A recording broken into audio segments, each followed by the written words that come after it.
Depend कर, और ये डिपेंड करते हैं तो life on earth is dependent on many factors. क्या क्या फैक्टर्स है ना? Temperature, water, food. जो रिसोर्सेस अवेलेबल है हमारे पास वो है earth and the energy from the sun. ये दो नेसेसरी, बेसिक नेसेसरी रिक्वायरमेंट है हमारे अर्थ के फॉर्म ऑफ लाइफ की। अगर मैं इन रिसोर्सेज के बारे में बात करूं तो लैंड, वाटर और एयर, ये हमारे सबसे इंपॉर्टेंट तीन पार्ट है। आउटर क्रस्ट जो अर्थ है उसको लिथोस्फीयर कहते हैं। इसके अंदर पानी का भाग आ गया हाइड्रोस्फीयर, और जिस वेदर में हम लोग जी रहे हैं, जहां पे एयर आपका होल अर्थ को कवर कर रहे हैं एक चादर की तरह, उसको एटमॉस्फेयर बोलते हैं। जितने भी लिविंग थिंग्स है, ये लिविंग थिंग्स इन तीन जोन्स में रिलाई करते हैं। तो पहला हो गया लिथोस्फीयर, हाइड्रोस्फीयर एंड एटमॉस्फेयर। ये लिथोस्फीयर, एटमॉस्फेयर और हाइड्रोस्फीयर को एकत्रित करेंगे तो जहां पे लाइफ पॉसिबल है उसका नाम है बायोस्फीयर। लिविंग थिंग कंस्टिट्यूट करते हैं बायोटिक कंपोनेंट्स और अबायोटिक कंपोनेंट्स में। बायोटिक कंपोनेंट्स जो जिंदा है, अबायोटिक कंपोनेंट जो जिंदा नहीं है। कुछ लिविंग कंपोनेंट्स को हम लोग बायोटिक बोलेंगे और नॉन लिविंग को अबायोटिक बोलेंगे। इसी पार्ट को लेके आगे बढ़ते हैं। The breath of life, the breath of life is air. We have already talked about the composition of air in the first chapter. तो हम लोगों ने पहले ही बातचीत कर लिए हैं कि हमारा जो लाइफ का कंपोजिशन है वो क्या है। एयर हमारा एक मिक्सचर है जिसमें nitrogen, oxygen, carbon dioxide, water vapour मौजूद है। It is interesting to note that even the composition of air is a result of life on Earth. कुछ प्लैनेट्स हैं जैसे वेनस, मार्स, जहां पे कोई लाइफ है नहीं। तो major component of the earth वो है एटमॉस्फेयर, मगर उनके एटमॉस्फेयर में कार्बन डाइऑक्साइड ज्यादा मिलते हैं। अगर कार्बन डाइऑक्साइड ज्यादा मिलते हैं तो उनके कार्बन डाइऑक्साइड से उनका एनवायरमेंट बना हुआ है, जो कि 95 to 97% एटमॉस्फेयर के कार्बन डाइऑक्साइड मिले हुए हैं, जो कि वेनस और मार्स में मिलेंगे। इसके अलावा हम लोग यूकैरियोटिक सेल, प्रोकैरियोटिक सेल्स के बारे में जानते हैं। ऑक्सीजन हमारे लिए एक बहुत ही इंपॉर्टेंट पार्ट है। बिना ऑक्सीजन के हमारा जो ग्लूकोज है शरीर में, जो खाना हम लोग खाते हैं, उस खाने को अगर शारीरिक वे में इस्तेमाल करने हैं तो ऑक्सीजन चाहिए, क्योंकि ब्लड के अंदर एक पार्ट होता है जिसका नाम है हीमोग्लोबिन। ये हीमोग्लोबिन ऑक्सीजन को कैरी करते हैं, and this result in the production of carbon dioxide. Another process which result in the consumption of oxygen and concomitant production of carbon dioxide is combustion. Combustion क्या है? जब आप कोई चीज जलाते हैं तो विदाउट ऑक्सीजन कोई आग नहीं लगेगा। जहां पे ऑक्सीजन है वहीं पे कोई चीज जल सकता है, अगर ऑक्सीजन नहीं है तो कोई चीज नहीं जल सकता। Despite this, the percentage of carbon dioxide in our atmosphere is a mere fraction of a percent because carbon dioxide is fixed in two ways. पहला पॉइंट क्या है ना? Green plants convert carbon dioxide into glucose in the presence of sunlight, जिस procedure का नाम है photosynthesis. बहुत सारे मरीन एनिमल्स होते हैं जो कार्बन डाइऑक्साइड को डिसॉल्व करके सी वाटर से अपना शीसेल्स बनाते हैं। Now, the role of atmosphere in climate control. We have talked of the atmosphere covering the earth like a blanket. Already हम लोग इसके बारे में बातचीत कर चुके हैं। We know that the air is a bad conductor of heat. The atmosphere keeps the average temperature of the earth fairly steady during the day and evening during the course of the whole year. ये part हम लोग बातचीत किए थे, जहां पे जो atmosphere है वो हमारा क्लाइमेट कंट्रोल का एक बहुत बड़ा पार्ट है, क्योंकि एटमॉस्फेयर प्रिवेंट करते हैं कि अगर sudden rise in temperature during the day time and during the night time, it slows down the escape of heat into the outer space. अगर मैं मून के बारे में बात करता हूं जो सेम डिस्टेंस फ्रॉम द सन है, तो अगर Despite that, on the surface of the moon with no atmosphere, the temperature ranges from 190 to 110.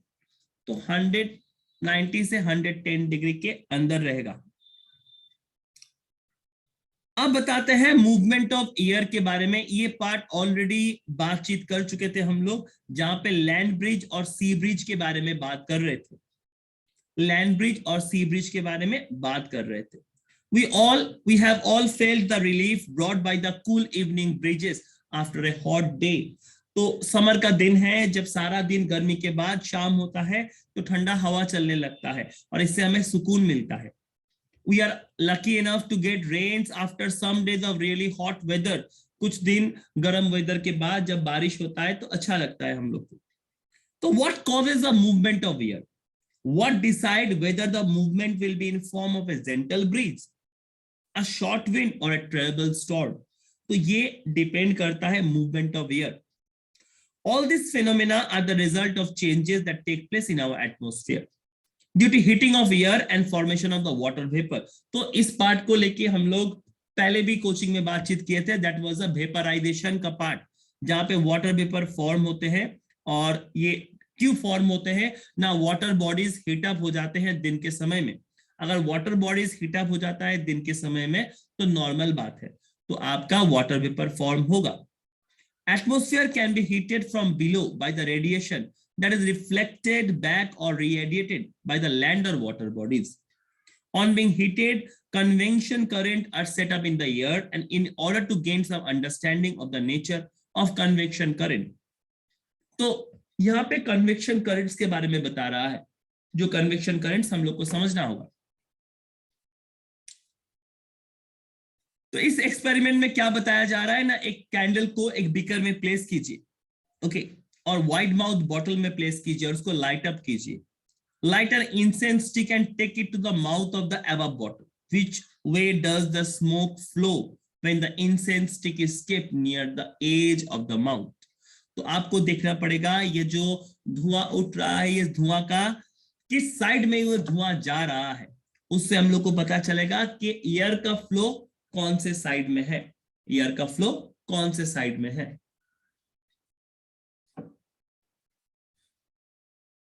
इसके बाद the pattern revelled by the smoke show as the direction in which hot or cold air move.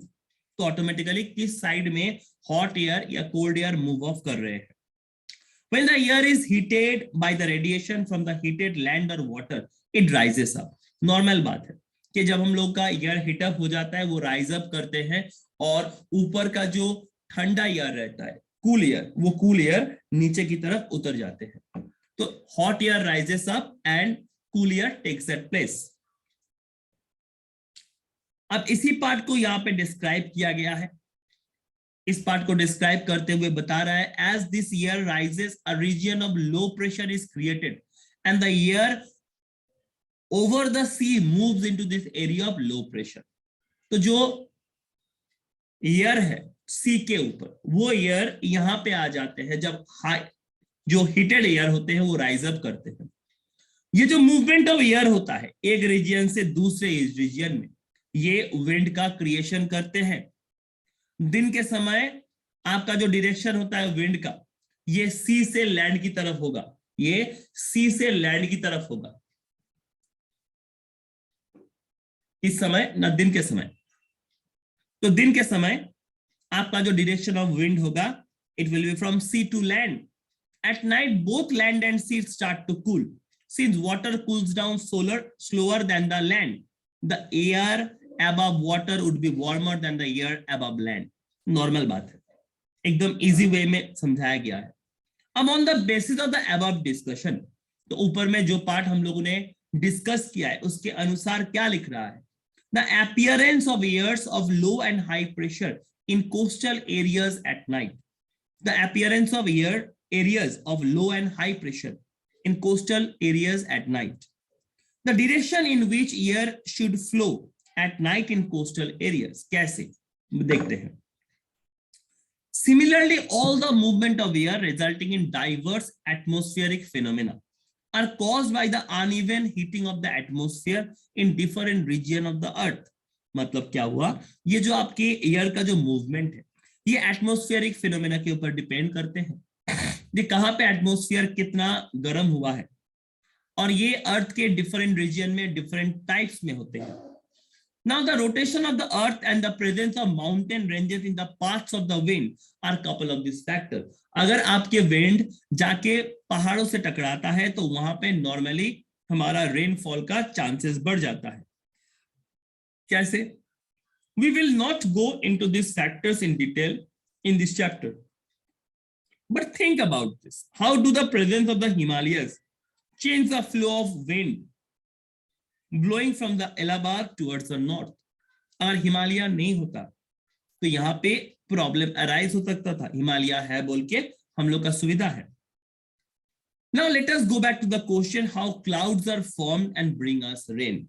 किस तरीके से clouds हमें rain लेके आते हैं, तो how rains are formed. एक छोटा सा एक्सपेरिमेंट यहाँ पे दिखाया गया है 14.3 का। ये एक्सपेरिमेंट आप अपने बुक से पढ़ेंगे तो आपको आइडिया क्लियर होगा। क्या बताया जा रहा है कि एक एम्प्टी बॉटल लीजिए, which bottle water is solid, sorry, shot in which bottle water is sold. Pour about 5 to 10 ml of water into it and close the bottle tightly. अब 5 से 10 ml पानी देके उसका मुंह बंद कर दीजिए और उसको अच्छे तरीके से हिलाइए और सन में रख दीजिए 10 मिनट के लिए। और ये जो एयर होगा, बॉटल का एयर होगा, ये सैचुरेटेड हो जाएगा और वाटर वेपर बनेगा। Now take a lighted incense, एक जलाया हुआ पार्ट, एक स्टिक जो जल रहा है। अब इसका कैप ओपन कीजिए। Open the cap of the bottle and allow some of the smoke from this incense stick to enter the bottle. Quickly close the bottle once more. Make sure the cap is fitting tightly. Press the bottle hard between your hands and crush it as much as possible. Wait for a second and release the bottle. Again, press the bottle and hard as you can. तो ये जो part यहाँ पे बताया जा रहा है, ये पार्ट आपका इसलिए बताया जा रहा है कि आपका जो वेपर फॉर्मेशन का पार्ट है वो यहाँ से बताया गया है। ये जो एक्सपेरिमेंट के बारे में हम लोग ने बात किया, ये क्या दिखा रहा है? जब air, what happens when air with a very high content of water vapor goes from a region of high pressure to a region of low pressure या vice versa. इसका मतलब हुआ वाटर वेपर जो एक रीजन से दूसरे reason में travel कर रहे हैं। जितने भी वाटर बॉडीज को हम लोग हीट अप करते हैं during the day time, a large amount of water evaporates and goes into the air. तो ये सही है कि जितने भी अमाउंट ऑफ वाटर वेपर है दिन के समय में, जितने भी हम लोग पानी को हीट अप करते हैं उससे जो वेपर का फॉर्मेशन होता है वो वेपर ऑटोमेटिकली एयर में चले जाते हैं। Some amount of water vapor also get into the atmosphere because of various biological activity. This air also gets heated. The hot air rises up carrying the water vapor with it. As the air rises, it expands and cools. जितना air rise up करेगा उतना ज्यादा ठंडा होगा। And cooling causes the water vapor in the air to condense in the form of tiny droplets. तो condensation के कारण से वाटर वेपर चेंज हो जा रहे हैं टाइनी ड्रॉपलेट्स में। ये tiny droplets, this condensation of the water is facilitated in some particles could act as a nucleus for this drop to form around. तो डस्ट और अदर सस्पेंडेड पार्टिकल जो air में रहते हैं ये फंक्शन करते हैं।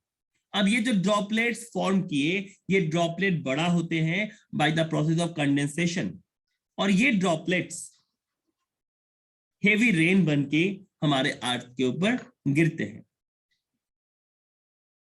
That's about how the rainfall is caused. अब ये रेनफॉल डिपेंड करते हैं आपके विंड के ऊपर। In large parts of India, rains are mostly brought by the southwest and northeast monsoon.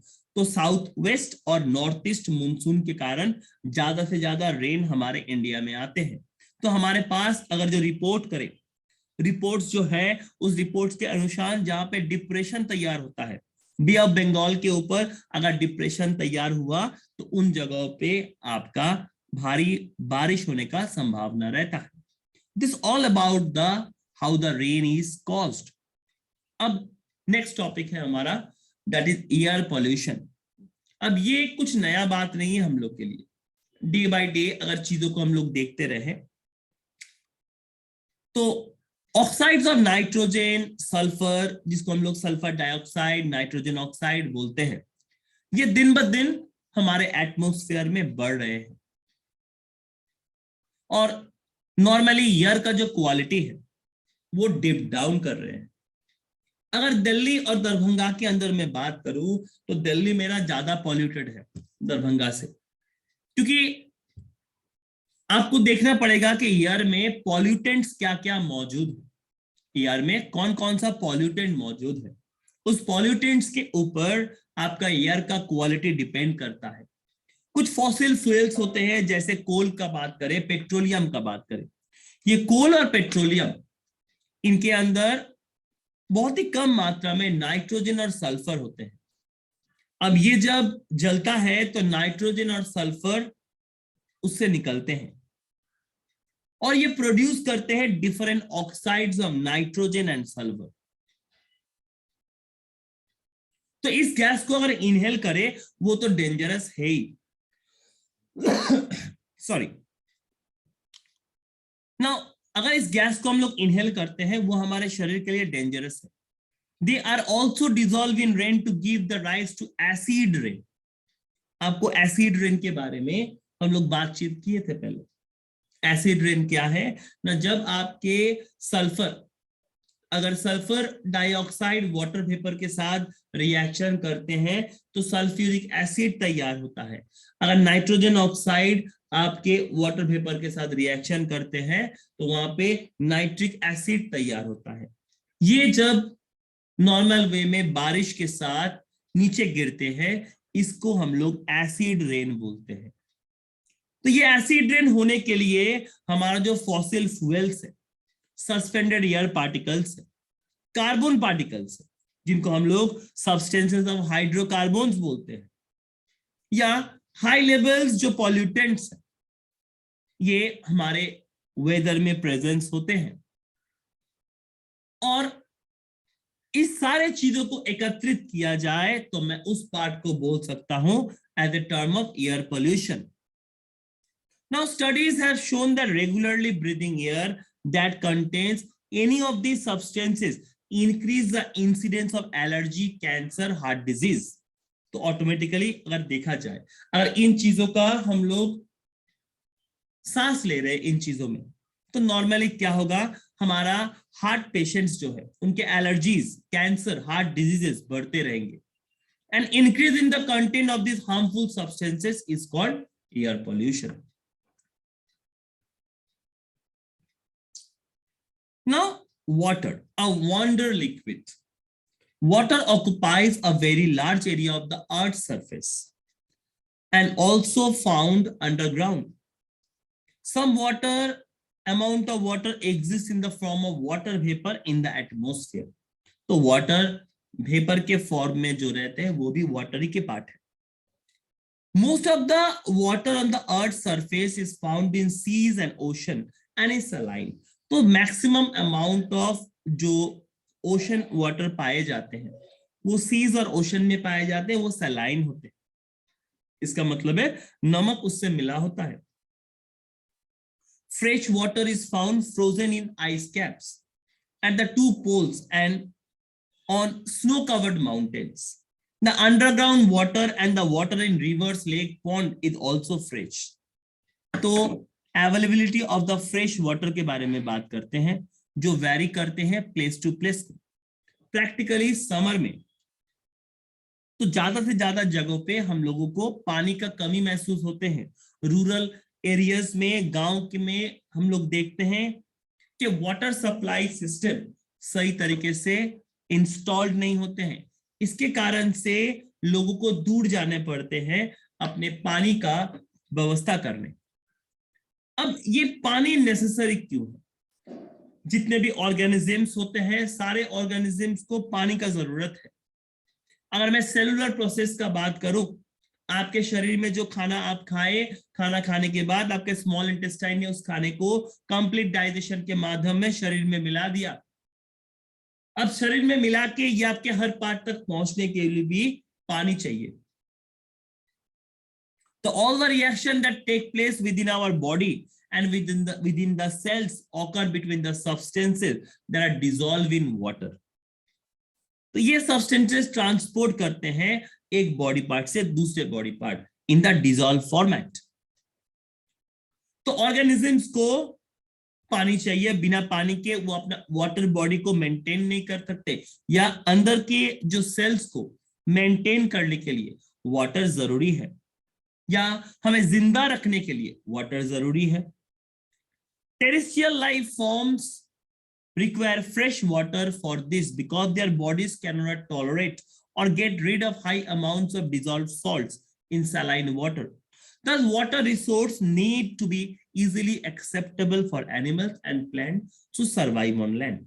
तो अगर इंसानों को जीना है तो पानी के बिना हम लोग नहीं जी सकते। पानी हमारा जीवन का एकमात्र आधार है। Now let's go ahead. After compiling the result of above two activities, there is a relation between the amount of available water and the number and the variety of plants and animals they can live in a given area. अब पानी के ऊपर सारा चीज depend करता है। जहां पे जितना पानी है वहां पे उतना ग्रीनरी देखने को मिलता है। अगर मैं थर्ड डेजर्ट का बात करूं तो थर्ड डेजर्ट में मेरा ग्रीनरी कम है क्योंकि पानी का समस्या है। जहां पे पानी का समस्या नहीं है वहां पे पेड़ पौधे बढ़ेंगे सही तरीके से और रिलाई करेंगे। Now, if there is a relationship, what do you think? You would find a greater variety of abundance of life. एक एरिया में जो रिसीव करते हैं 5 सेंटीमीटर रेनफॉल और एक रीजियन जहां पे 200 सेंटीमीटर ऑफ रेनफॉल गिरते हैं। अब दोनों जगह को अगर मैं पिक्यूलियर वे में सोचूं तो दोनों जगह में बायोडाइवर्सिटी का अंतर होगा। जो जगह 5 सेंटीमीटर में उसका बायोडाइवर्सिटी अलग होगा, जो जगह 200 सेंटीमीटर रेनफॉल मिल रहा है उस जगह का बायोडाइवर्सिटी अच्छा होगा। So availability of water decide not only the number of individual of each species that are able to survive in a particular area, but it also decide the diversity of life there. तो वहां पे कितने living organisms वहां पे रहेंगे ये भी decide करना पानी के ऊपर ही है। टेम्परेचर, सॉइल, क्या नेचर ऑफ द सॉइल, ये भी कुछ इंपॉर्टेंट पार्ट है जो इस पानी को मेन रिसोर्स बनाने में जुट जाते हैं। अभी ये पानी इतना जरूरी चीज है मगर पानी को हम लोग पॉल्यूट करते हैं। तो water dissolve the fertilisers and pesticide that we use on our farms. तो ऑटोमेटिकली बात है जब हम लोग अपना खेती बाड़ी करते हैं तो खेती बाड़ी को बढ़ाने के लिए हम लोग पेस्टिसाइड फर्टिलाइजर का इस्तेमाल करते हैं और इसके बाद जब हम लोग खेत में पानी देते हैं तो यही पानी फर्टिलाइजर्स के साथ मिलके चले जाते हैं हमारा नदी, हमारा तालाब में, जो नदी और तालाब को पॉल्यूट करते हैं। बहुत सारे शहर के घर में जहां पे प्रॉपर सीवेज सिस्टम नहीं है, जो वेस्ट प्रोडक्ट है वो वेस्ट प्रोडक्ट डायरेक्टली आपके नदी या तालाब में आके गिरते हैं। अगर मैं फैक्ट्रीज का बात करूं तो फैक्ट्रीज अपने रिवर्स और लेक्स में ही डंप करते हैं अपने वेस्ट प्रोडक्ट को। तो ये सारे चीज हमारे वाटर को पॉल्यूट कर रहे हैं। Now all this can affect the life form that are found in these water bodies in various ways. तो ये वाटर जो कंटेमिनेटेड हो गए हैं, ये वाटर जो कंटेमिनेटेड हो गए हैं, ये वाटर डायरेक्टली इफेक्ट करते हैं हमारे एक्वाटिक लाइफ को। ये डायरेक्टली इफेक्ट कर रहे हैं हमारे एक्वाटिक लाइफ को। And this affect the balance between the various organisms which are established in that system. So we use the term water pollution to cover the following article. तो following effects को हम लोग किस तरीके से देखते हैं? The addition of undesirable substance to water bodies. तो जो substance जरूरत नहीं है, undesirable, वो जब water bodies के साथ add होते हैं These substances could be fertilizers and pesticides used in farming, or they could be poisonous substances like mercury salts, which are used by the paper industry. This could also be disease causing organism like the bacteria which causes cholera. अब ये पानी में हमारा disease causing bacteria रह सकता है vibrio choleric, जिससे हम लोग को कोलेरा होता है. तो removal of desirable substances from water bodies, dissolve oxygen, ये जो हमारे एक्वाटिक प्लांट्स और एनिमल्स लेते हैं, एक्वाटिक प्लांट्स और एनिमल्स लेते हैं जो वाटर में रहते हैं, कोई भी चेंज ये रिड्यूस करेगा. क्या रिड्यूस करेगा? The amount of dissolve oxygen in the water. अगर ऑक्सीजन का अमाउंट डिक्रीज करता है तो उस पानी में हम लोग जी नहीं सकते, या उस पानी को हम लोग कोई काम में नहीं लगा सकते. बहुत सारे ऐसे न्यूट्रिएंट्स होते हैं पानी के अंदर जो घट जाते हैं, डिप्लीट करते हैं वाटर बॉडीज से. अगर मैं टेम्परेचर का चेंज करूं वाटर में, वाटर का अगर टेम्परेचर चेंज होगा तो एक्वाटिक ऑर्गेनिज्म इस चेंज को नहीं ले सकते. Aquatic organism are used to a certain range of temperature. जो एक्वाटिक एनिमल्स हैं वो एक सर्टेन टेम्परेचर तक अपने आप को लाइव करवा सकते हैं. In the water bodies where they live, and a sudden remark change in this temperature would be dangerous for them or affect their breeding. तो नॉर्मल बात है. और ये बात के बारे में हम लोग देखें तो हमारा वाटर बॉडीज में अगर हम लोग टेम्परेचर का कोई भी चेंज करें तो it is very very harmful for us, और इसके कारण से वहां का जो एक्वाटिक लाइफ है वो एक्वाटिक लाइफ डिस्ट्रॉय हो जाएंगे. Now minerals riches in the soil. अब ये सॉइल पॉल्यूशन के पार्ट पे हम लोग आ रहे हैं. सॉइल एक इंपॉर्टेंट रिसोर्स है जो डिसाइड करता है diversity of life in an area. But what is the soil and how it is form? Soil क्या है और कैसे फॉर्म होता है? ये आउटर लेयर है, ये आउटर मोस्ट लेयर है अर्थ के क्रस्ट का, और इस आउटर मोस्ट लेयर में बहुत सारे मिनरल्स पाए जाते हैं और इसमें वैरायटी ऑफ न्यूट्रिएंट्स पाए जाते हैं. But this minerals will not be available to the organism if the minerals are bound up in a huge rocks. Over long periods of time, thousands and millions of years, the rocks or at near the surface of the earth are broken down by various physical and chemical and biological process. तो ये जो rocks होते हैं, ये rocks biological procedure के माध्यम से, या ऐसे भी बोल सकते हैं बहुत सारे केमिकल चेंजेस के माध्यम से ये टूट जाते हैं और छोटे छोटे टुकड़ों में ये बढ़ जाते हैं. और यही फाइन पार्टिकल्स, यही रॉक्स के फाइन पार्टिकल सॉइल को फॉर्म करते हैं. मगर सॉइल को फॉर्म करने के लिए हमारे पास कुछ फैक्टर्स हैं. पहला फैक्टर है the sun. Sun hit up करते हैं रॉक्स को डे के समय और ये बढ़ जाते हैं. नाइट में यही रॉक्स जब कूल डाउन करते हैं तो ये कॉन्ट्रैक्ट करते हैं. तो रॉक्स के हर एक पार्ट हम लोग ऐसे नहीं बोल सकते कि रॉक के पार्ट बढ़ जाते हैं या कम हो जाते हैं. और ये बढ़ने और कम होने के कारण से उनके अंदर क्रैक्स आ जाते हैं और बड़े बड़े जो रॉक्स होते हैं वो छोटे छोटे हिस्सों में बढ़ जाते हैं. इसके ऊपर वाटर हेल्प करते हैं आपको इस सॉइल का फॉर्मेशन करने में. नंबर 1, वाटर जब इन क्रैक्स के अंदर से पास करके गुजरते हैं, water could get in the cracks in the rocks formed due to the uneven hitting by the sun. If this water later freezes, it could cause the cracks to be widened.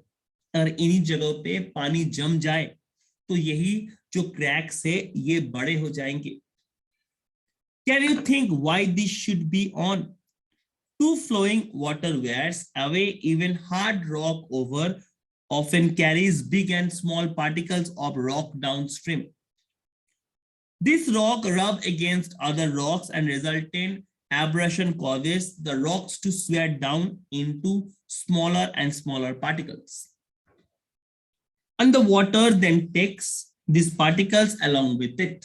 और इसके साथ साथ ये पानी इस particular चीजों को बहा के ले जाते हैं और सॉइल इन्हीं चीजों से फॉर्म होने लगना शुरू होता है। विंड एक सिमिलर प्रोसेस है, जो कि in a process similar to the way in which water rubs against the rocks, जैसे पानी पत्थरों से रगड़ के नीचे गिर रहा है, तो विंड भी एक तरीके से इस डस्ट ऑफ, जो डस्ट होते हैं रॉक्स के, इस डस्ट को उड़ा के एक जगह से दूसरी जगह ले जाते हैं। और लिविंग ऑर्गेनिज्म इस फॉर्मेशन ऑफ सॉइल को इन्फ्लुएंस करते हैं। So the lichen that we read about earlier also grows on the surface of rocks. तो ये lichens जो होते हैं ये रॉक सरफेस पे बड़े होते हैं। जब ये बड़े होते हैं तो वो रिलीज करते हैं कुछ सब्सटेंसेस को जो जिम्मेदार होते हैं इस रॉक सरफेस को पाउडर बनाने के लिए, और ये एक थिन लेयर ऑफ सॉइल बन जाते हैं। Other small plant like moss are able to grow on the surface now, and they cause a rock to break up further. The roots of the big trees sometimes go into cracks in the rocks, and as the roots grow bigger, the crack forced bigger. तो soil को तैयार करने में wind, सन और water, इसके साथ साथ living organisms भी जिम्मेदार है। तो सॉइल को तैयार करने के लिए सन, विंड, वाटर और लिविंग ऑर्गेनिज्म जिम्मेदार है। As we have seen, the soil is a mixture. तो जैसे हम लोग जानते हैं सॉइल एक मिक्सचर है और ये कंटेन्स करते हैं small particles of the rock. It also contains bits of decade living organism which is called humus. तो सॉइल का जो टॉप मोस्ट लेयर होता है उसको हम लोग ह्यूमस बोलते हैं। In addition, soil also contains various forms of microscopic life. This type of soil is decided by the average size of particle found in it, and the quality of the soil is decided by the amount of humus. तो humus एक major factor है जो decide करते हैं soil के structure को। कारण it causes the soil to become more porous and allows water and air to penetrate deep underground. Porous मतलब है जिस चीज के अंदर से कोई चीज पास कर सकते हैं उसको पोरस बोलते हैं। जो आपके मिनरल न्यूट्रिएंट्स होते हैं जो आपके सॉइल में पाए जाते हैं, ये डिपेंड करता है कि ये सॉइल कौन सा रॉक से बना है। The nutrients contained of a soil, the amount of humus present in it, and the depth of the soil are some of the factors that decide which plant will thrive on that soil. तो यहाँ पे कुछ factors हैं जो ये निर्णय लेते हैं कि कौन सा मिट्टी में कौन सा पेड़ बड़ा होगा, और इसके टॉप मोस्ट जो लेयर होते हैं जिसमें ह्यूमस कंटेन करते हैं, जहां पे ज्यादा से ज्यादा लिविंग ऑर्गेनिजम्स रहते हैं, उस पार्ट को हम लोग टॉप सॉइल बोलते हैं। तो टॉप सॉइल का क्वालिटी एक इंपॉर्टेंट फैक्टर होता है जो उस एरिया का बायोडाइवर्सिटी को निर्णय करता है, उस एरिया का बायोडाइवर्सिटी को निर्णय करता है। तो मॉडर्न फार्मिंग प्रैक्टिसेस के बारे में बात करें जहां पे बहुत ज्यादा फर्टिलाइजर और पेस्टिसाइड्स का इस्तेमाल होते हैं, अगर बहुत ज्यादा फर्टिलाइजर और पेस्टिसाइड का इस्तेमाल किया जाए तो सॉइल के अंदर जो माइक्रो ऑर्गेनिजम्स हैं जो सॉइल के न्यूट्रिएंट्स को रिसाइकिल करते हैं वो मर जाएंगे। जैसे अर्थवर्म आपके सॉइल को ह्यूमस रिच बनाते हैं, या fertile soil can quickly be turn barren. अगर आप एक सॉइल के ऊपर बहुत ज्यादा फर्टिलाइजर्स का और पेस्टिसाइड का इस्तेमाल करेंगे तो एक समय के बाद वो सॉइल और सही नहीं रहेगा, वो सॉइल खराब हो जाएंगे, और इसके कारण से हमारा जो डाइवर्सिटी है, बायोडाइवर्सिटी, वो खत्म हो जाएगा। और इसी पार्ट को हम लोग कहते हैं soil pollution, that is soil pollution. That about the part. तो इस पार्ट को लेके हम लोग बात किए जहां पे एयर पोल्यूशन, वाटर पॉल्यूशन और सॉइल पॉल्यूशन का डिस्क्रिप्शन दिए है। नेक्स्ट क्लास कल हम लोग बैठेंगे बायोलॉजिकल चेंजेस में या बायोकेमिकल साइकिल्स में, जहां पे हम लोग देखेंगे किस तरीके का carbon cycle, oxygen cycle, nitrogen cycle, ये सारे साइकिल्स को देखते हुए हम लोग कल इस पार्ट को कंटिन्यू करेंगे। अगर कोई डाउट्स है तो मुझे बताइए।